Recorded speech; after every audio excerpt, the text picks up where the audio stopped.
Hi hello ಎಲ್ಲರಿಗೂ ನಮಸ್ಕಾರ. ನಾನು ನಿಮ್ಮ ಅನಾಮಿಕಾ ಅನು.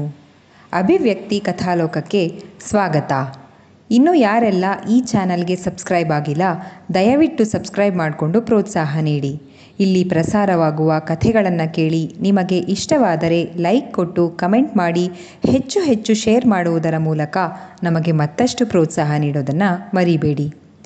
ಸೂತಪುತ್ರ ಕರ್ಣ ಕಥೆಯ ಮೊದಲನೇ ಅಧ್ಯಾಯವನ್ನು ನೀವೆಲ್ಲರೂ ಕೇಳಿ ಆನಂದಿಸಿದ್ದೀರಾ ಅಂತ ಭಾವಿಸ್ತೇನೆ. ಹಾಗಾದರೆ ಎರಡನೇ ಅಧ್ಯಾಯವನ್ನು ಶುರು ಮಾಡೋಣ.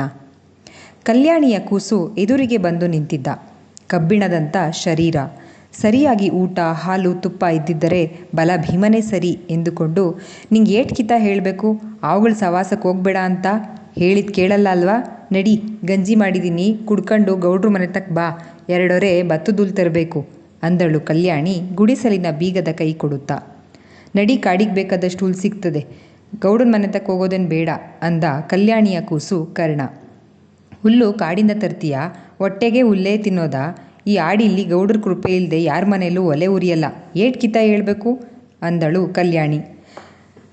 ನಡಿ ಗಿಡ ಕಿತ್ತು ತುಂಡು ಭೂಮಿ ಮಾಡ್ತೀನಿ, ನಾವೇ ಸ್ವಂತ ಗೇಯ್ಮೆ ಮಾಡೋಣ ಅಂದ ಕರ್ಣ ಗುಡಿಸಲಿನ ಬೀಗ ತೆಗೆಯುತ್ತಾ. ಗೇಯ್ಮೆ ಮಾಡೋಕ್ಕೆ ಎತ್ತು ಬಿತ್ತೋಕೆ ಬೀಜಕ್ಕೂ ಗೌಡ್ರ ಮುಂದೆನೇ ಕೈ ಚಾಚಬೇಕು.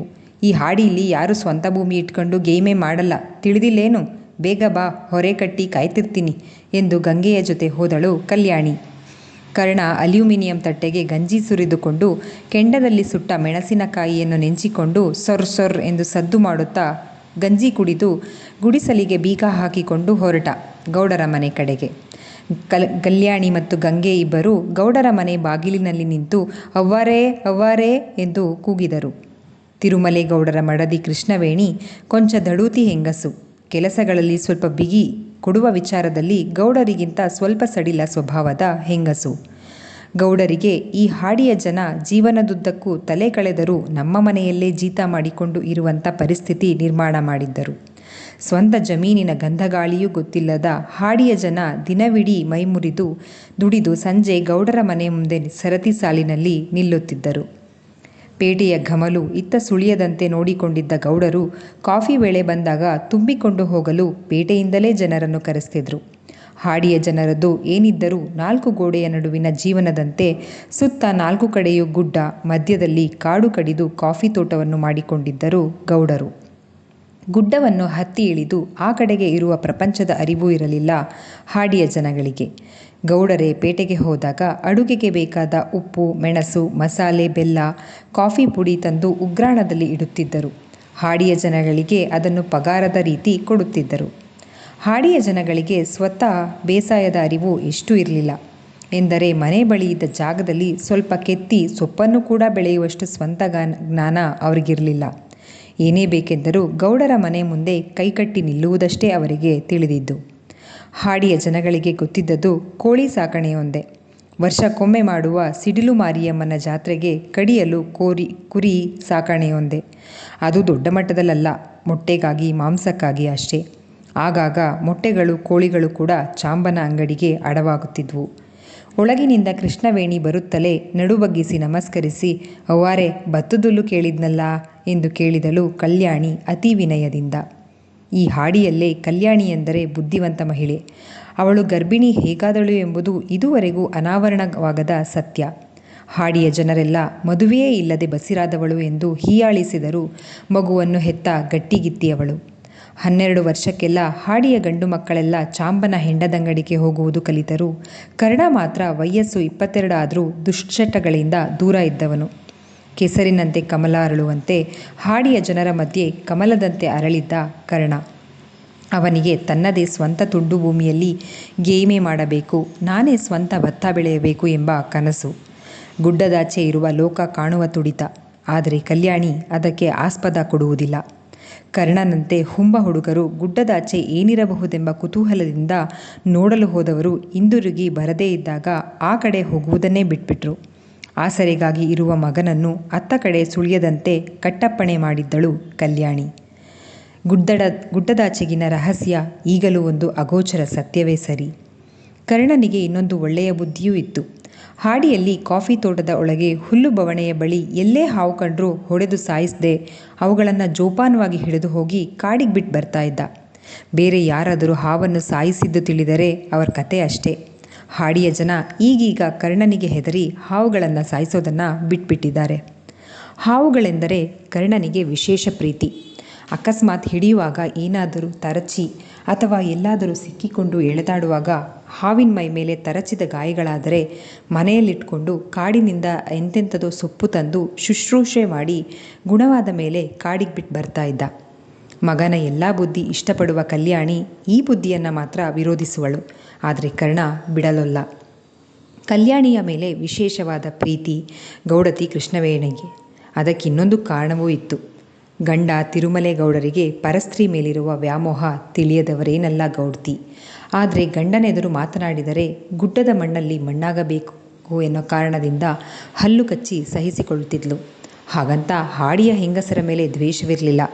ಅವರಾದರೂ ಏನು ಮಾಡಿಯಾರು? ಗೌಡರ ವಿರುದ್ಧ ನಡೆದುಕೊಳ್ಳಲಾಗದೆ ಅವರಿಚ್ಛೆಯಂತೆ ಸಹಕರಿಸ್ತಿದ್ರು.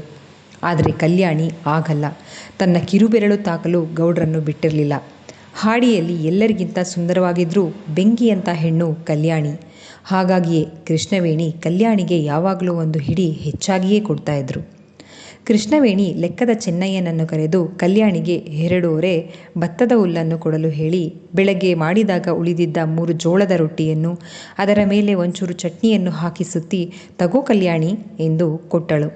ಹಿಂದೆಯೇ ಕರ್ಣ ಬಂದಾಗ ಕೃಷ್ಣವೇಣಿಗೆ ನಮಸ್ಕರಿಸಿ ಚೆನ್ನಯ್ಯನ ಹಿಂದೆ ನಡೆದ ಹುಲ್ಲು ಹೊರೆ ಹೊತ್ತುಕೊಳ್ಳಲು. ತಾನಿದ್ದಾಗ ಅಮ್ಮನಿಗೆ ಒಂಚೂರು ಹೊರೆ ಹೊರಿಸದ ಕರ್ಣ ತಾಯಿಯನ್ನು ಗುಡಿಸಲಿನ ಮಹಾರಾಣಿಯಂತೆ ಹೊತ್ತು ಮೆರೆಸುತ್ತಿದ್ದ. 2 ಹೊರೆಯನ್ನು ಒಟ್ಟಿಗೆ ಹೊತ್ತುಕೊಂಡು ಬಂದು ಗುಡಿಸಲಿನ ಮುಂದೆ ಇಳಿಸಿದ ಕರ್ಣನಿಗೆ 2 ರೊಟ್ಟಿಯನ್ನು ಚಟ್ನಿಯನ್ನು ಕೊಟ್ಟ ಕಲ್ಯಾಣಿ ಇನ್ನೊಂದನ್ನು ಗಂಗೆಗೆ ಕೊಟ್ಟು ತಕ್ಕ ಮಕ್ಕಳು ಕೈ ಕೊಡು ಅಂದಳು. ಏನು ಗಂಗವೋ, ಇವತ್ತು ಕೂಲಿಗೆ ಹೋಗಿಲ್ವೇನೋ ಅಂದ ಕರ್ಣ. ಗಂಗೆ ಗುಣದಲ್ಲಿ ಒಳ್ಳೆಯವಳಾದರೂ ಕೆಲಸದ ವಿಷಯದಲ್ಲಿ ಹಾಡಿಯ ಬೇರೆ ಜನರಿಗಿಂತ ಒಪ್ಪತ್ತಿಗೆ ಉಣ್ಣಲು ಇದ್ದರೆ ಒಲೆ ಕಿತ್ತಾಕುವ ಮನಸ್ಥಿತಿಯವಳು. ಒಂದು ಹೊತ್ತು ಯಾರಾದರೂ ಊಟ ಕೊಟ್ಟರೆ ಒಲೆಯ ಅವಶ್ಯಕತೆ ಇಲ್ಲ ಎಂದುಕೊಂಡು ಕಿತ್ತಾಕುವುದು. ಇಂದು ಕಲ್ಯಾಣಿ ಒಂದು ಹಿಡಿ ನುಚ್ಚುಕೊಟ್ಟದ್ದಕ್ಕೆ ಕೆಲಸಕ್ಕೆ ಹೋಗುವ ಮನಸ್ಸೇ ಇಲ್ಲ ಅವಳಿಗೆ. ನಾಳೆಗಾಗಿ ದುಡಿದು ಸಂಪಾದಿಸುವ ಇಚ್ಛೆ ಇಲ್ಲದ ಹಾಡಿ ಜನರ ಗಮನ ಏನಿದ್ರೂ ಇವತ್ತಿನ ಹೊಟ್ಟೆ ತುಂಬಿಸ್ಕೊಂಡ್ರೆ ಸಾಕು. ಅವರ ಈ ಮನಸ್ಥಿತಿಯನ್ನೇ ತಿರುಮಲೇಗೌಡರು ತಮ್ಮ ಬಂಡವಾಳವನ್ನಾಗಿ ಮಾಡಿಕೊಂಡಿದ್ರು. ಗಂಗೆಯ ಈ ಬುದ್ಧಿ ಕಲ್ಯಾಣಿಗೆ ಒಪ್ಪಿಗೆ ಇಲ್ಲದಿದ್ದರೂ ಆಪ್ತ ಗೆಳತಿಯೇ. ಕಾರಣಗಳು ಹಲವಾರು. ಗಂಗೆ ಯಾವತ್ತೂ ಕಲ್ಯಾಣಿಯ ಬಗ್ಗೆ ಕೇವಲವಾಗಿ ಮಾತನಾಡಿದವಳಲ್ಲ.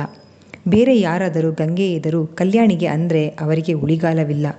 ಮದುವೆ ಇಲ್ಲದೆ ಕಲ್ಯಾಣಿ ಗರ್ಭಿಣಿಯಾದಾಗ ಬಲವಾಗಿ ಕಲ್ಯಾಣಿಯ ಪರ ನಿಂತಿದ್ದೇ ಈ ಗಂಗೆ.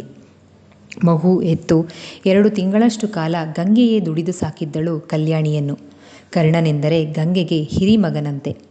ಗಂಗೆ ಹೋದ ಬಳಿಕ ಕಲ್ಯಾಣಿ ಹಳೆಯದೆಲ್ಲವನ್ನು ನೆನಪು ಮಾಡಿಕೊಂಡು ಹರವಿದ್ದ ಹುಲ್ಲನ್ನು ಕೆಳಗೆ ನಿಂತುಕೊಟ್ರೆ ಕರ್ಣ ಏಣಿ ಮೇಲೆ ನಿಂತು ಸೋರದಂತೆ ಹುಲ್ಲು ಹಾಕಿದ. ನೀರು ಕಾಯಿಸ್ತೀನಿ, ಸ್ನಾನ ಮಾಡ್ಕ ಅಂದಳು ಕಲ್ಯಾಣಿ ಮಗ ಹಾವನ್ನು ಹಿಡಿದು ಕಾಡಿಗೆ ಬಿಟ್ಟು ಬಂದಾಗೆಲ್ಲ. ಅವಳು ಹೀಗೆ ಮಾಡುತ್ತಾ ಇದ್ದದ್ದು ಅವಳ ಮನದಲ್ಲಿ ಏನಿತ್ತೋ ಅವಳಿಗೆ ಗೊತ್ತು. ಹೂತಿಟ್ಟ ಸತ್ಯ. ಸ್ನಾನ ಮಾಡಿದ ಮೇಲೆ ಮಗನನ್ನು ಸಿಡಿಲುಮಾರಿ ಗುಡಿ ಬಳಿಗೆ ಕರೆದುಕೊಂಡು ಹೋಗಿ ಹಣೆಗೆ ವಿಭೂತಿ ಹಚ್ಚಿಸಿಕೊಂಡು ಕರೆದುಕೊಂಡು ಬರುತ್ತಿದ್ಲು. ಇಂದು ಕೂಡ ನಿತ್ಯದಂತೆ ಸಿಡಿಲುಮಾರಿ ಗುಡಿಗೆ ಕರೆದುಕೊಂಡು ಹೋಗಿ ಬಂದಳು. ಅಂದು ಕೋಳಿ ಮೊಟ್ಟೆ ಇಟ್ಟಿತ್ತು.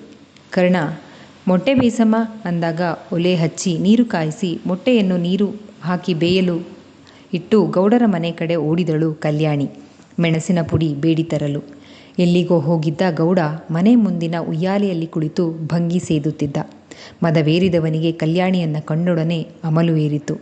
ಏನು ಕಲ್ಯಾಣಿ, ಕೂಲಿಗೆ ಬಂದಿಲ್ಲ? ಅವಳ ಮೈಮೇಲೆಲ್ಲ ಕಣ್ಣು ಹರಿದಾಡಿಸುತ್ತಾ ಕೇಳಿದ ಗೌಡ. ಅವಳು ಇನ್ನೂ ತಿನ್ನಲು ಕೈಗೆ ಸಿಗದ ಹಣ್ಣು ಗೌಡನ ಪಾಲಿಗೆ. ಅದು ಗುಡ್ಲು ಸೋರ್ತಿತ್ರಿ, ಹುಲ್ಲು ಹಾಕಬೇಕಿತ್ತು. ಸೆರಗನ್ನು ಮತ್ತಷ್ಟು ಬಿಗಿಯಾಗಿ ಹೊದ್ದುಕೊಳ್ಳುತ್ತಾ ಹೇಳಿದಳು ಕಲ್ಯಾಣಿ. ಅವನ ನೋಟದ ಹಿಂದಿನ ಭಾವ ಅಡಿಯದವಳೇನಲ್ಲ ಅವಳು. ಏನು ಬೇಕಿತ್ತು? ಮತ್ತೊಮ್ಮೆ ಭಂಗಿ ಎಳೆಯುತ್ತಾ ಕೇಳಿದ ಗೌಡರು. ಗೌಡರು ಮನೆಯಲ್ಲಿ ಇರುವಾಗ ಅಪ್ಪಣೆ ಇಲ್ಲದೆ ಗೌಡತಿ ಏನೂ ಕೊಡುವುದಿಲ್ಲ.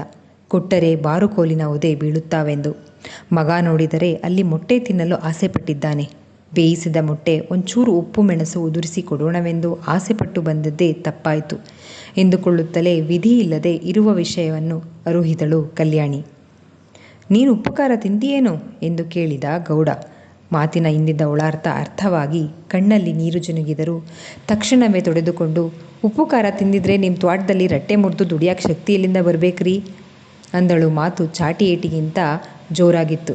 ಬರೀ ಕೆಲಸ ಮಾಡೋಕ್ಕೆ ಶಕ್ತಿ ಸಾಕಾ? ಉಪ್ಪು ಖಾರ ತಿಂದರೆ ಬೇರೇನೂ ಅನ್ಸಲ್ವಾ ಅಂದ ಗೌಡ. ಅನ್ಸುತ್ರಿ, ಈ ಹಾಡಿ ಬಿಟ್ಟೋಗಿ ಬೇರೆಲ್ಲಾದರೂ ಗೇಮೇ ಮಾಡ್ಕೊಂಡಿರೋಣ ಅಂತ. ಈ ಬಾರಿ ಕೊಂಚ ಜೋರಾಗಿಯೇ ಹೇಳಿದಾಗ, ಗುಡ್ಡ ದಾಟಿ ಹೋಗೋ ಧೈರ್ಯ ಐತೇನು ಸವಾಲಾಕುವಂತೆ ಕೇಳಿದ ಗೌಡ.